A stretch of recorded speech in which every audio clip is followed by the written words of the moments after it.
Bismillahirrahmanirrahim. Assalamualaikum warahmatullahi wabarakatuh. Selamat pagi anak-anak semua. Bagaimana kabar kalian hari ini? Insya Allah sehat semua ya. Alhamdulillah. Bu Ani juga di sini sehat dan teman-teman semua. Semoga di era pandemi ini kita senantiasa diberi kesehatan dan selalu dalam lindungan Allah Subhanahu wa taala. Amin. Hari ini Bu Ani akan melanjutkan pembelajaran kelas 3 subtema tema 1 subtema 3 yang sudah dibahas terlebih dahulu minggu kemarin bersama Pak Dwi ya. Pak Dwi sudah menjelaskan tema 1 subtema 1 pertumbuhan dan perkembangan makhluk hidup. Ciri-ciri makhluk hidup. Lalu sekarang Bu Ani akan menjelaskan pertumbuhan dan perkembangan makhluk hidup, subtema 2, yaitu yang pertama. Nah, silahkan kalian simak PowerPoint yang Bu Ani sampaikan. Pertumbuhan dan perkembangan manusia. Ya, jadi di subtema 2 ini kita akan belajar pertumbuhan dan perkembangan manusia. Coba anak-anak lihat gambarnya, pertumbuhan dan perkembangan manusia. Nah, kita, Bu Ani dan anak-anak semua, juga manusia. Nah, dari kecil itu ada gambar bayi ya. Dari kecil kita lahir, masih dari dalam kandungan pun kita sudah tumbuh. Nah, kita sudah tumbuh, berkembang terus, tumbuh, akhirnya lahir, bayi, lalu sudah tahap berikutnya, sudah bisa merangkak, lalu sudah bisa berjalan, lalu sudah bisa bicara, sampai seterusnya. Nah, itu berarti kita mengalami pertumbuhan. Dan untuk perkembangannya juga, pola pikir kita juga ikut berkembang. Jadi sudah bisa menjawab pertanyaan dari ayah bundanya, sudah bisa melogika yang lebih baik lagi daripada waktu kecil dulu. Nah, selanjutnya di subtema 2 ini akan kita bahas yaitu faktor-faktor yang mempengaruhi pertumbuhan dan perkembangan manusia. Faktor yang pertama apa anak-anak? Yaitu makanan. Nah, dari makanan kita bisa tumbuh dan berkembang. Makanan yang menyehatkan dan bergizi. Syaratnya itu ya, makanan yang menyehatkan dan bergizi. Seperti yang pertama, karbohidrat. Karbohidrat itu terdapat dalam apa? Pada makanan pokok. Makanan pokok maksudnya nasi, kentang, jagung, roti, ubi, dan sagu.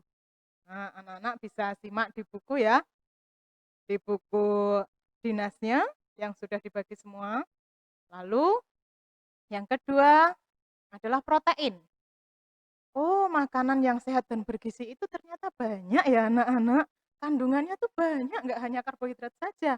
Tapi yang kedua adalah protein. Apa itu protein? Protein itu ada dua macam. Protein hewani dan protein nabati. Protein hewani itu protein yang berasal dari hewan. Contohnya ikan. Kalian makan ikan kan? Sering alhamdulillah ya. Daging, susu, keju, dan telur. Lalu yang protein nabati itu protein dari tumbuh-tumbuhan. Misalnya tempe. Tempe dari kedelai kan? Tempe dan tahu. Nah, lalu selanjutnya apa lagi Bu Ani? Yang selanjutnya adalah vitamin. Vitamin itu terdapat pada sayuran dan buah-buahan. Nah, lalu selanjutnya mineral. Mineral itu terkandung pada ikan, sayur, dan susu. Nah, kalian sudah pernah pelajari kan dulu di kelas 1? 4 sehat, 5 sempurna. Nah, itu ada makanan pokok yang mengandung karbohidrat ya, lalu protein, vitamin, dan mineral. Itu salah satu faktor yang mempengaruhi pertumbuhan dan perkembangan manusia. Nah, selanjutnya faktor yang kedua apa ya anak-anak semua? Faktor yang kedua adalah kebiasaan berolahraga. Nah, apakah anak-anak suka berolahraga? Insya Allah semua suka berolahraga, apalagi kondisi pandemi seperti ini ya, stay at home. Nah, pasti anak-anak selalu rajin berolahraga tiap pagi, sore, ya kan, bersama ayah bunda semua. Apalagi pada era ini baru banyak yang bersepeda. Kan, anak-anak punya sepeda semua ya, alhamdulillah kita bisa bersepeda. Tapi jangan lupa kalau kita bersepeda tetap harus mematuhi protokol kesehatan. Boleh bersepeda, jangan jauh-jauh, terus tetap memakai masker, lalu rajin cuci tangan juga, mengganti semua baju ketika kita setelah bersepeda biar semuanya bersih. Nah, insya Allah kita akan selalu aman. Nah, kebiasaan berolahraga. Olahraga dapat membuat tubuh sehat, bugar, sehingga kita dapat tumbuh dengan baik. Nah, pentingnya berolahraga seperti itu ya. Jadi, jika kita sehat, jarang tidak tidak terkena penyakit. Dan insya Allah virus pun jauh dari kita. Nah, karena tubuh kita sehat, daya tahan tubuhnya kuat, ya kan? Lalu selanjutnya, faktor yang ketiga, yaitu rekreasi. Nah, Bu, ternyata rekreasi bisa ya mempengaruhi faktor pertumbuhan dan perkembangan makhluk hidup ya? Oh, ternyata bisa. Rekreasi membuat tubuh menjadi lebih santai, rileks, memberikan kesempatan beristirahat pada tubuh dan pikiran akan tetap segar. Nah, itu fungsinya rekreasi. Jadi semua orang tuh pasti butuh rekreasi. Rekreasi tidak harus jauh, tidak harus mahal. Yang penting kita sudah berkumpul dengan keluarga di belakang rumah, di taman, di sebelah rumah, itu sudah rekreasi kalau menurut Bu Ani ya. Apalagi kalau di tempat Bu Ani, depan rumah Bu Ani sudah sawah. Nah, itu bisa merilekskan pikiran. Kita melihat hamparan sawah nan hijau itu insya Allah sudah sangat tenang, damai, Masya Allah. Ya kan? Nah, jadi dengan berrekreasi itu tubuh menjadi lebih santai, rileks, memberikan kesempatan beristirahat pada tubuh dan pikiran agar tetap segar. Lalu selanjutnya, faktor berikutnya yaitu tidur yang cukup. Anak-anak semua tidurnya sudah cukup semua ya? Tidak ada yang tidur sampai larut malam ya? Alhamdulillah, insya Allah semua sudah sesuai jam tidur anak-anak ya. Tidur yang cukup. Jadi paling malam jam 9 ya anak-anak semua. Nah, untuk usia anak-anak jam 9 itu sudah cukup, sudah batasnya waktu tidur cukup. Nah, manusia mengalami pertumbuhan saat tidur, karena dengan tidur badan terasa lebih santai dan tidak tegang.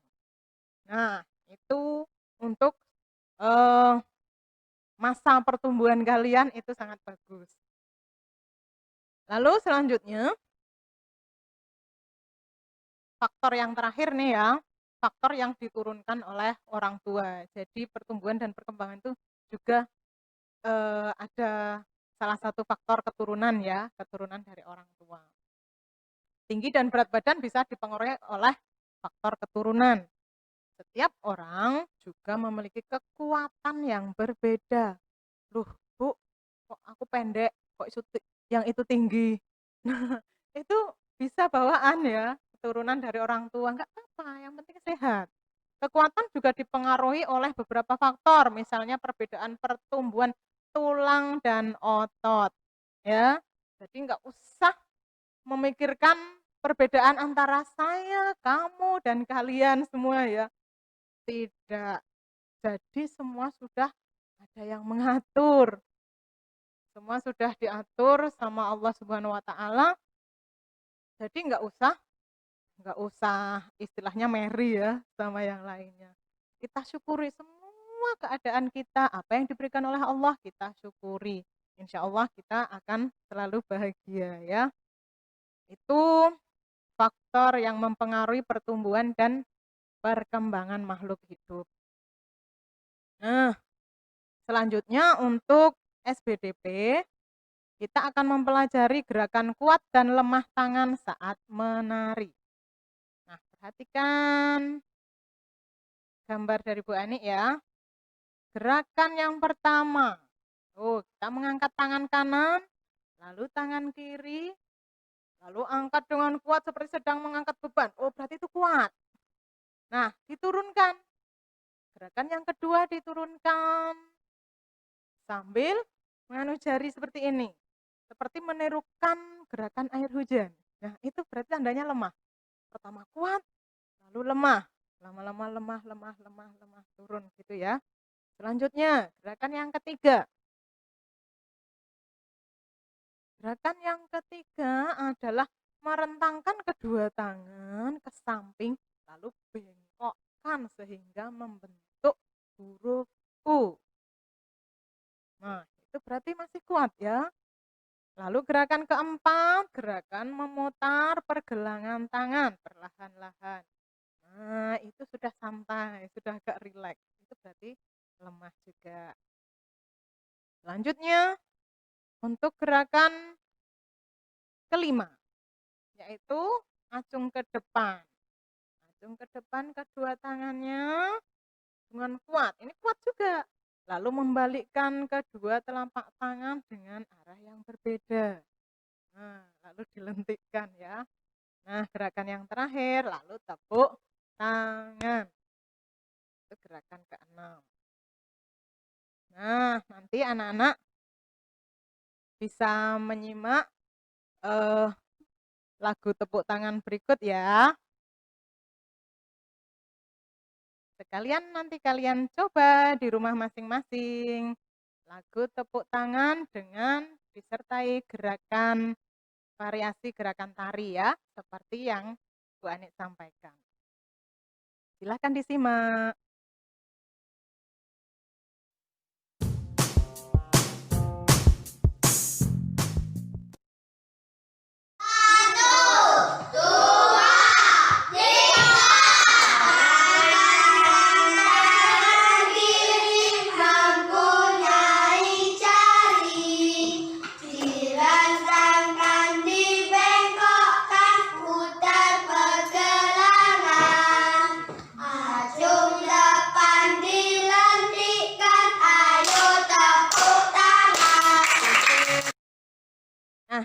Sudah semua ya anak-anak, sudah disimak, sudah memperagakan semua ya. Alhamdulillah. Apa ada yang kesulitan?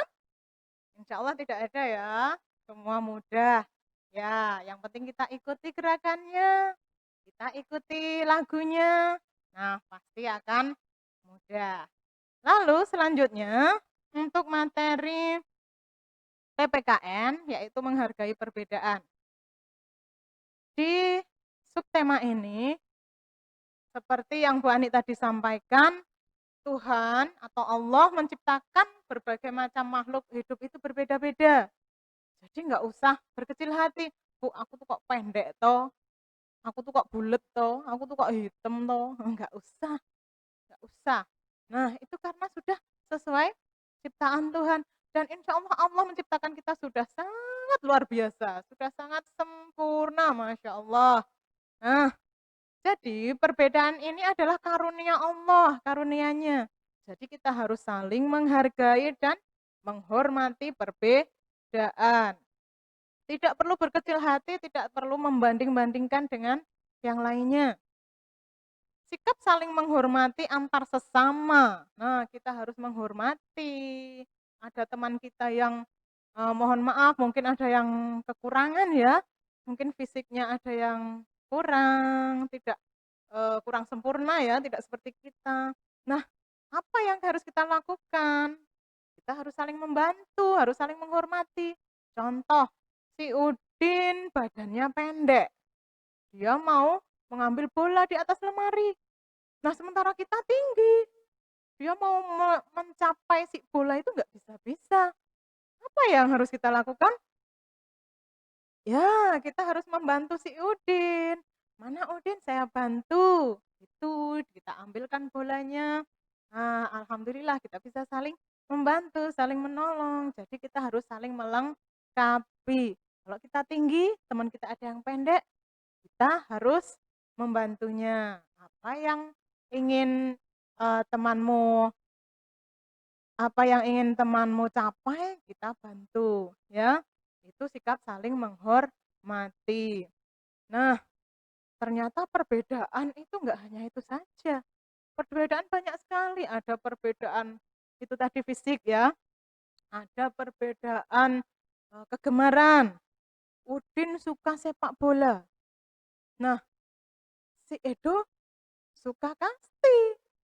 Akhirnya gimana dong? Nah, kita harus saling menghargai. "Oh ya, Edo yuk kita bermain sepak bola." "Oke Udin, siap." Nah, gitu saja nggak apa-apa, walaupun kita nggak suka, nggak apa-apa. Nanti setelah ini kita bermain kasti ya Udin. Nah, itu bisa, ya. Jadi kita harus saling menghargai, menghormati kegemaran teman. Lalu selanjutnya makanan, seperti tadi yang Bu Ani sampaikan. Bu Ani suka kentang.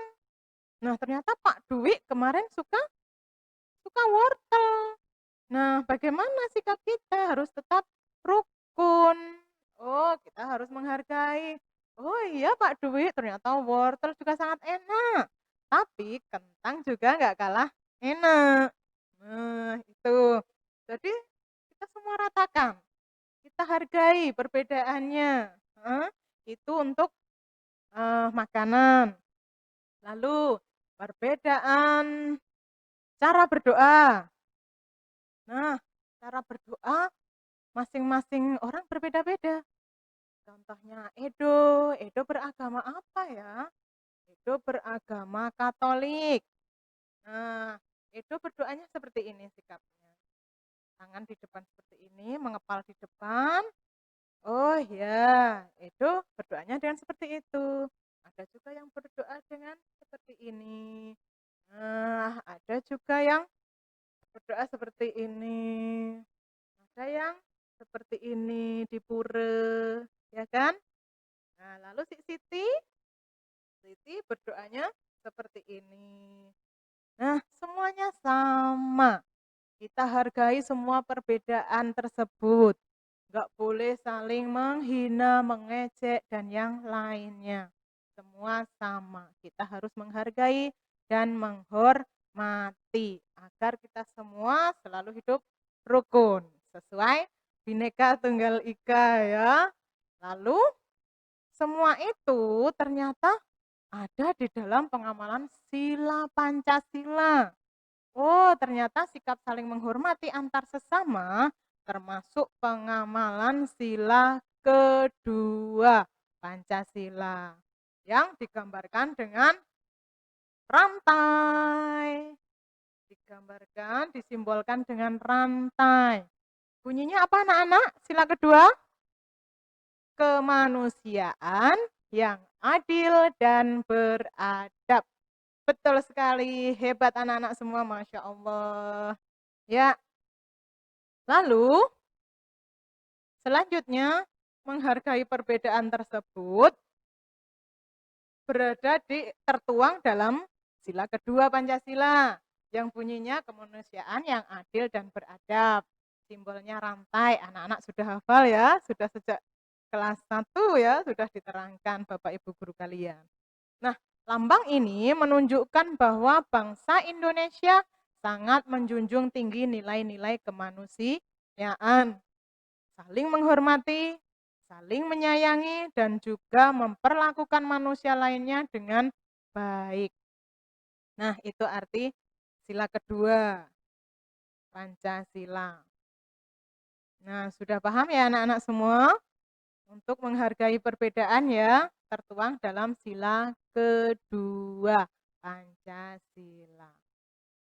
Nah, materi yang terakhir di tematik kali ini yaitu menjumlahkan bilangan tanpa teknik menyimpan. Nah, sudah ada ya di buku matematika kalian. Di muatan matematika untuk kelas 3 kita sudah sampai pada ribuan. Dulu di kelas 2 baru sampai ratusan ya anak-anak. Nah, sekarang di kelas 3 kalian sudah tumbuh dan berkembang. Nah, sekarang kita mempelajari sampai ribuan.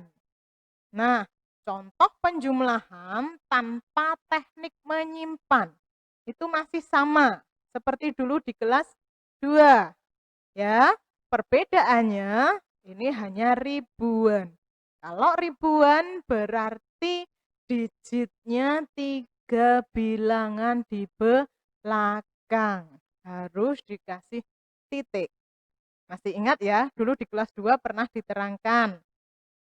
Jadi untuk menulis ribuan atau bilangan mata uang yang ribuan itu harus diberi titik pada digit 3 bilangan terakhir. Kita hitung dari belakang 3. Contohnya ini 3, 5, 6. Nah, di sini kita kasih titik. Nah, jadi seperti ini 2653 ditambah 3302 sama dengan ini masih sama karena tidak ada teknik menyimpan. Jadi masih sama seperti dulu. Tinggal 3 ditambah 2, 5. 5 ditambah 0, 5 juga. 6 ditambah 3, 9. Lalu 2 ditambah 3, 5. Nah, sudah terjawab semua. Lalu kita tinggal kasih titik di digit 3 bilangan terakhir. 1, 2, 3. Kita kasih titik di sini. Jadi 2653 ditambah 3302 sama dengan 5000. 5005 dikasih titik, lalu 955. Ya. Sudah paham ya anak-anak semua? Untuk tanpa teknik menyimpan masih seperti biasa. Seperti dulu ya, tinggal ditambahkan saja. Nanti bedanya kita kasih titik 3 angka di belakang. Dari belakang ya ngitungnya anak-anak. Kita hitung dari belakang 1, 2, 3 baru kasih titik. Ya. Sudah paham ya anak-anak semua?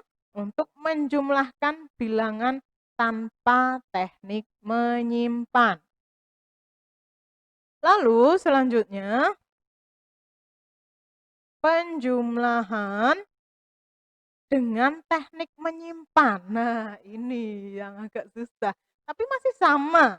Intinya konsepnya masih sama seperti waktu ratusan dulu.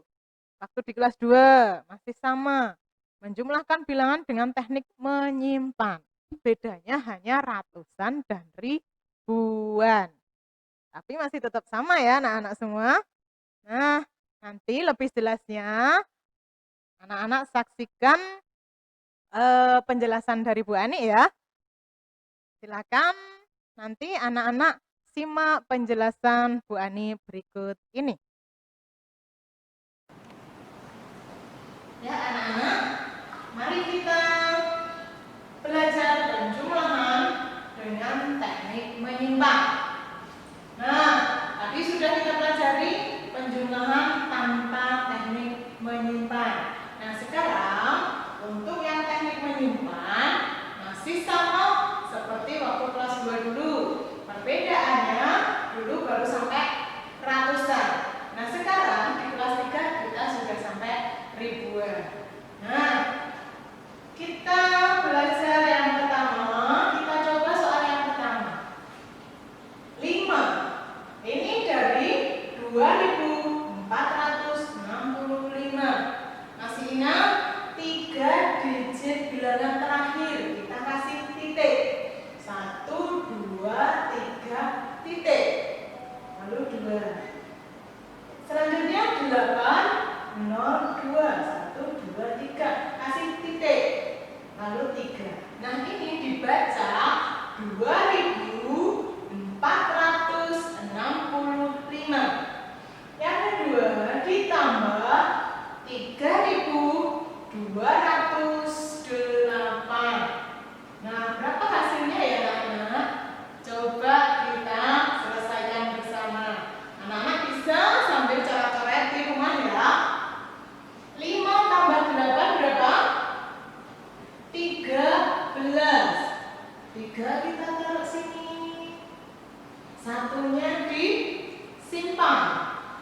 Sudah bisa ya anak-anak semua sesuai penjelasan Bu Ani ya?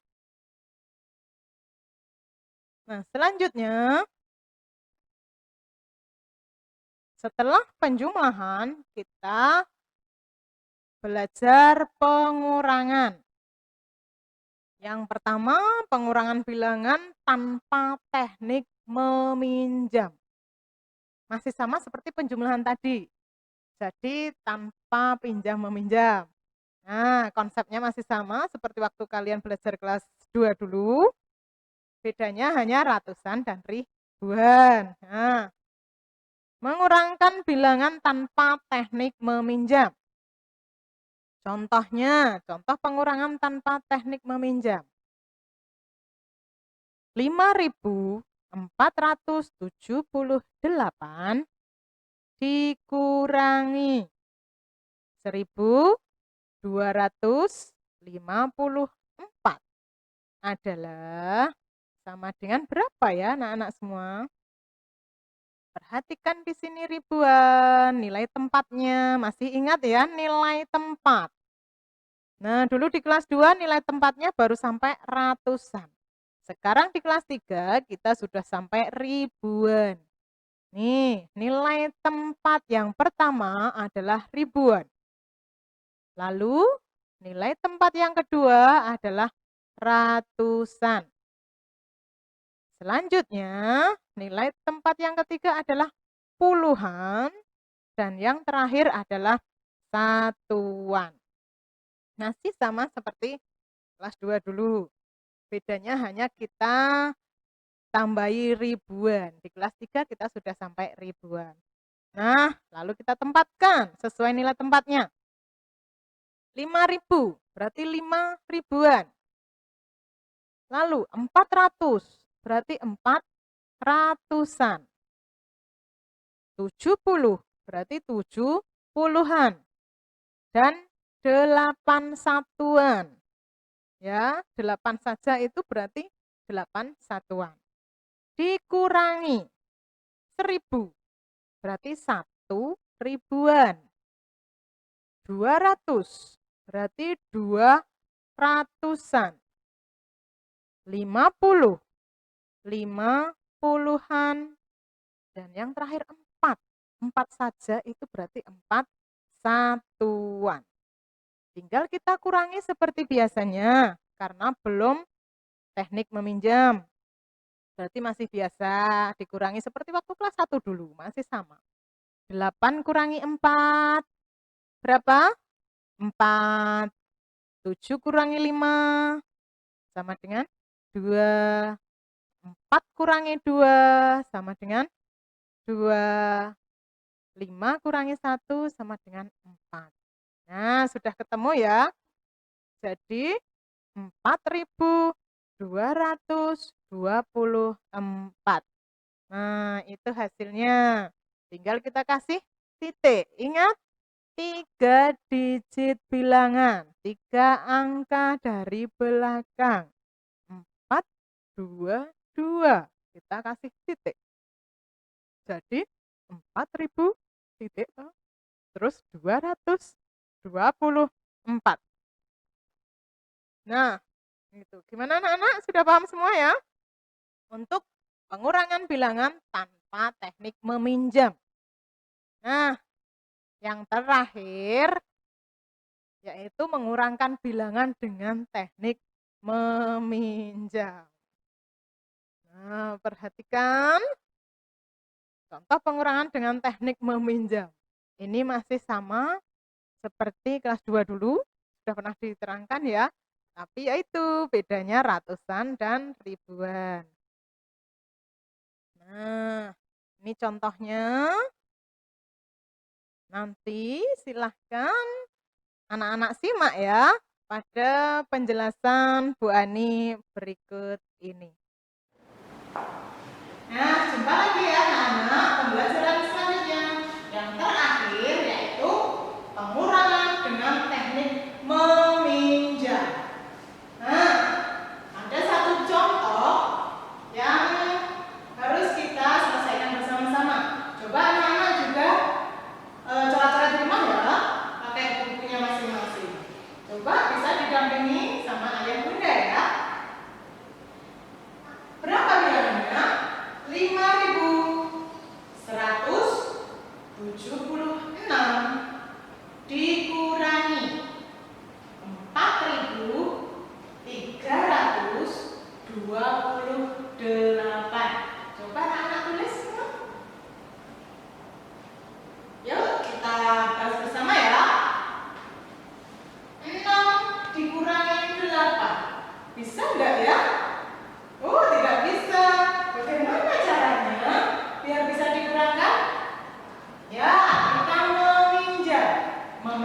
dari tetangga sebelah. Oke, 6 meminjam dari 7. Kita pinjam 1 dari tetangga sebelah si 7. Jadi 16. 7-nya sudah dipinjam 1. Tinggal berapa? Tinggal 6. Nah, kita hitung dulu ya anak-anak. 16 dikurangi 8. Berapa anak-anak? 16 kurangi 8? Ya, 8. Nah, lalu 6. 6 dikurangi 2 berapa anak-anak? 4. Ya, bagus sekali. 4. Nah, sekarang 1 dikurangi 3. Bisa enggak ya? Oh, ternyata nggak bisa juga. Sama. Berarti kita harus apa? Apa yang kita lakukan? Meminjam. Ya, betul sekali. Kita harus meminjam tetangga sebelahnya. Nah, 1 pinjam dari 5. Jadi berapa? Dipinjamin 1. 11. 5-nya sudah dipinjam 1. Tinggal berapa? 4. Nah, sekarang kita kurangkan 11 kurangi 3. Berapa anak? 11 kurangi 3? 8. Ya, bagus sekali.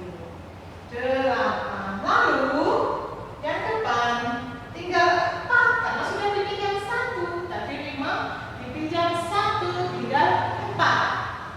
4 dikurangi 4 sama dengan 0. Ya, habis. Di sini sudah 0, berarti habis. Nah, tidak usah kita tulis. Bu Ani hapus ya. Nah, berarti jawabannya berapa? 848. Sudah bisa ya anak-anak semua? Mudah bukan? Ya, terima kasih sudah memperhatikan penjelasan Bu Ani. Semoga semuanya bisa, semuanya pasti cerdas. Terima kasih. Wassalamualaikum warahmatullahi wabarakatuh. Nah, sudah menyimak semua ya anak-anak semua? Bagaimana? Mudah bukan? Tidak ada yang sulit ya? Alhamdulillah, insya Allah pasti semua bisa. Pasti semua cerdas. Pasti semua sehat. Ya. Nah, alhamdulillah sudah selesai di subtema 2 kelas 3, tema 1 subtema 2 bersama Bu Ani kelas 3B SD Muhammadiyah Suronatan Yogyakarta. Besok kita lanjutkan lagi di pembelajaran berikutnya ya. Terima kasih sudah membersamai Bu Ani selama beberapa menit ini. Terima kasih sudah berada di channel YouTube SD Muhammadiyah Suronatan. Semoga kita senantiasa diberikan kesehatan dan selalu dalam lindungan Allah Subhanahu wa taala. Kurang lebihnya Bu Ani mohon maaf. Wabillahi taufiq wal hidayah. Wassalamualaikum warahmatullahi wabarakatuh. Dadah.